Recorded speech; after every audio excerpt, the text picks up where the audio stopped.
Dead to Rights is all about extreme visceral combat. It's all about action, adrenaline. We have awesome violence. When we started working on Jack Slate at the initial concept stage, it was important to convey everything about his character and his abilities at a single glance.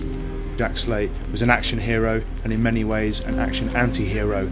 Although his face conforms to heroic stereotypes, there's also an expression in his eyes and in his neutral face that suggests thinly shackled urges of violence and a feral nature that ties him to Shadow.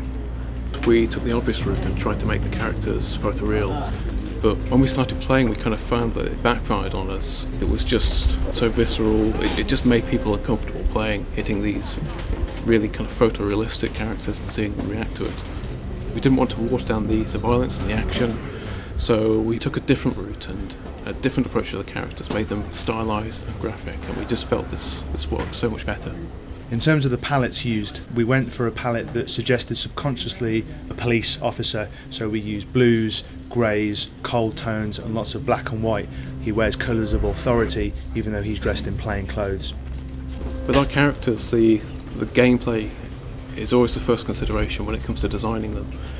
And Jack's design almost completely stems from his fighting style. He fights like a boxer, he's all about power, there's very little showiness, it's all about impact. The guy is basically a tank. So we have a very muscular, hugely stacked design to reflect that. Jack and Shadow were definitely designed as a pair. They both share this wild, lupine look and their feral nature. Shadow is quite literally Jack's animalistic side. When it came to making Shadow, we had to be as practical as possible.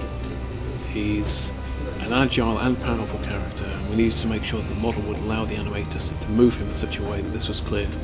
As part of that, we spent an awful lot of time developing a specially created fur shader, just for that extra touch of authenticity.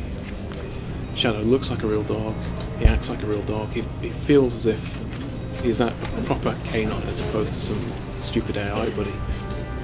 Shadow shares a palette to Jack. He's in black and white because he's a wolf Malamute, but also with lots of cold tones in his fur to link him to Jack visually. They both have these lupine, glowing, fierce animal eyes that indicate that they're ready for action at any point. They have physical similarities in that they're both built for speed in the hindquarters and in the upper body for raw explosive power.